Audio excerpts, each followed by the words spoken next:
Deleted session, December 4, 1972. Now, good evening. This is not dictation. Now, contrary to most thought on such matters, no one is given a particular amount of talent that must then be used. Talent does not come in quantities. Instead, people have varying abilities to use any of an infinite number of channels, any one of which in your turns leads to an inexhaustible source. The channels by their nature will translate and shape creative energy with their unique dimensions. You are not given 800 or 5,000 milligrams of talent. You are given your own nature. Certain portions of it naturally, tuning in to what in your case you could call the channel of art. You sense its great dimensions, the richness of its complexity. You are particularly attuned to it. You have only to be open and receptive. When you think in terms of having in course a certain amount of ability, then you become concerned that you use every portion of it, when in greater terms on such it exists. You naturally express your nature through your use of the channel of art. Your ability to draw upon that channel is endless. The certain amount of ability idea is highly limited. It forces upon you a sense of responsibility to use what you have, while instead it should mean simply being what you are, and being what you are will automatically produce excellent paintings. You have to let yourself go and paint. In your early life, you learned the discipline of form, most necessary.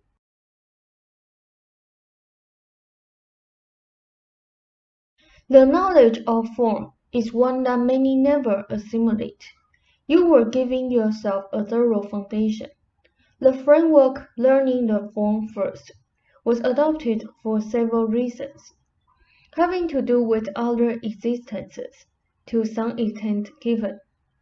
Your knowledge of form now can work for you automatically, serving to give structure to those ideas which will come to you freely and clearly. Your own in quotes, psychic abilities now give you easy access to inspiration. You must forget the idea as you have it, that your painting must serve to work out problems. In that framework, you set problems. The paintings are to provide illuminations, which are the result of questions and not of problems.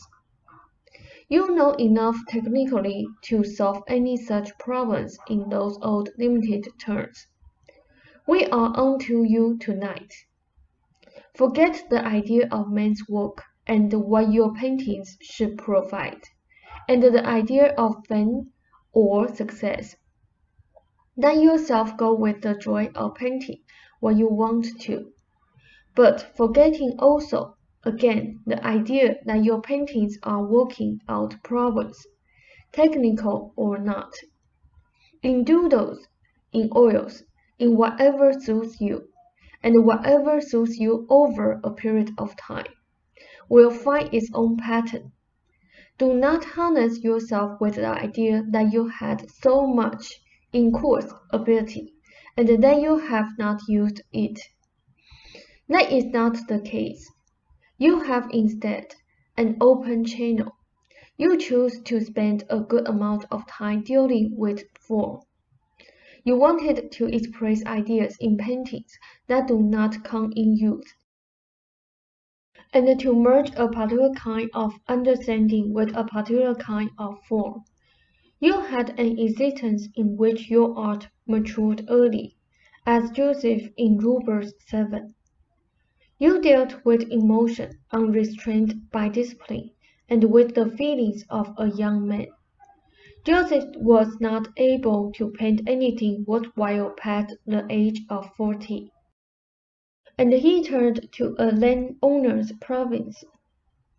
You wanted to express now the fuller inspirations that come later, and with an exquisite sense of form that Joseph never learned. The sense of form incidentally will, mark my words, emerge in a new way for you. But even the information given that so upset you had its purpose in your whole plan. Ram noted, see the deleted session for November 29, 1972. Seth said, you knew when you would be ready and your emotions, repressed until then, would then emerge as new to illuminate the forms and to fill them out. You may take your break and I will continue.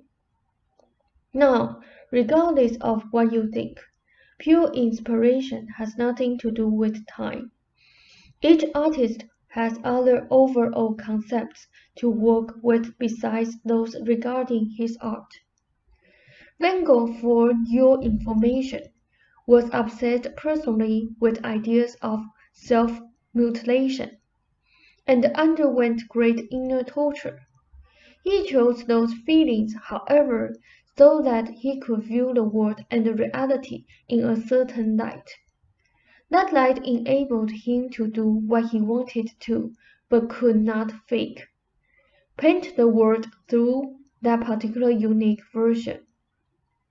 Wheat fields, for example, filled not only with the vitality of sun and growth, but bristling with creativity that in course destroyed each part of itself in death. That was transformed instantaneously into a new spectacular form in which the creativity and the destruction were always apparent, and yet one in which violence was necessarily turned into life.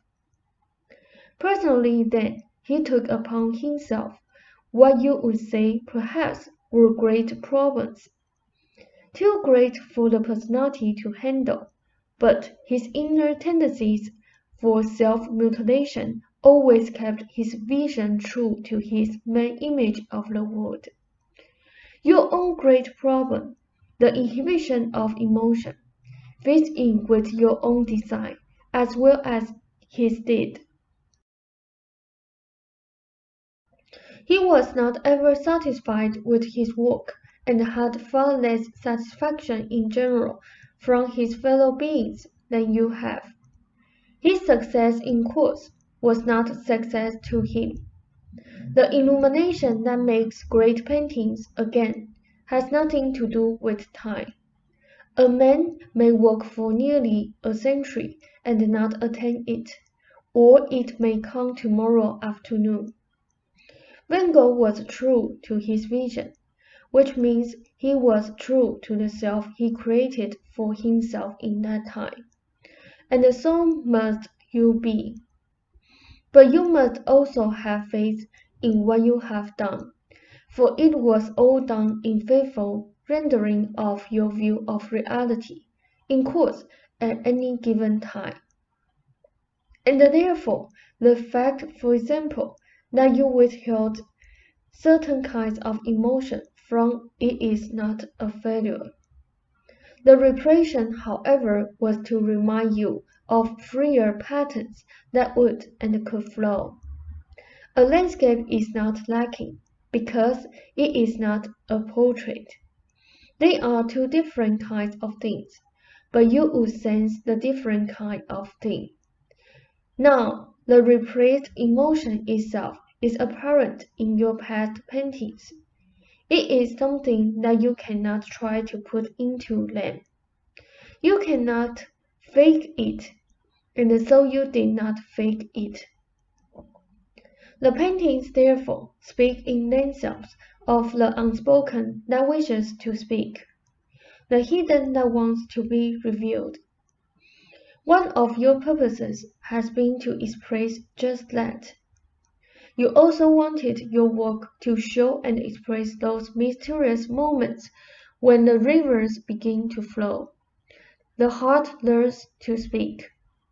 The rain begins to fall. You want it to express in painting, then the freeing of emotions that could not be expressed unless first there had been repression, and those energies in full blossom that have nothing to do with age. There are all kinds of other issues involved in which you and the Ruber are created and for your individual and joint purposes. Now, take a brief break. Ruber will want his matches, and we will continue. Now, you cannot regard your ability as something apart from yourself, which you must use. It is instead your own characteristic method of expressing reality, of perceiving inner data, the particular channel of your own understanding, learning and application, to which there are no limits. Your ability is an expression of what you are. Considering it apart from yourself sets up a division that is unnecessary and can be detrimental in that regard. You place too great a burden upon yourself when you consider your ability something that must be used. It flows through you naturally. Many spontaneous ideas for paintings and sketches you automatically reject because of several reasons. They do not fit in with your ideas of work, or with your idea of what you think you ought to do, or because you are being too ponderous and hence shove away many spontaneously playful ideas. Now, give us a moment.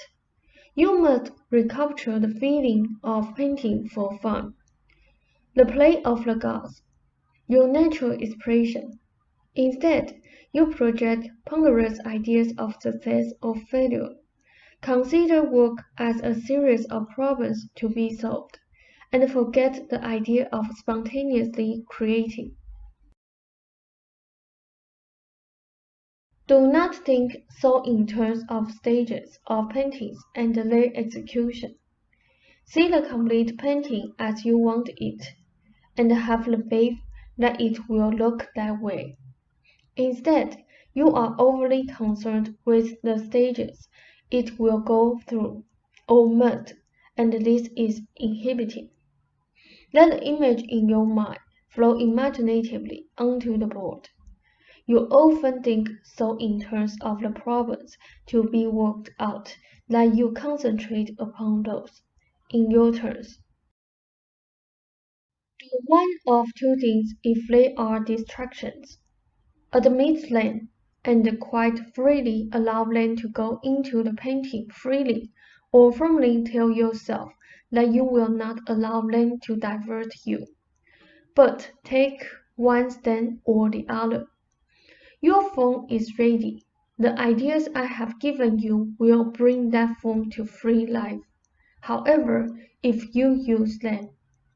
Your emotional life has already been enriched of late with the interactions with Ruber. You are both doing well in following what I told you. Continue to do so. All information given by me concerning the future and the book stands. Your own giving is flowing into your work. Let your work have its way. Do not insist it be such and such. Allow it its flow. And now I bid you a fond good evening. I will make a comment about the painting before I leave, and not one you particularly earlier expected.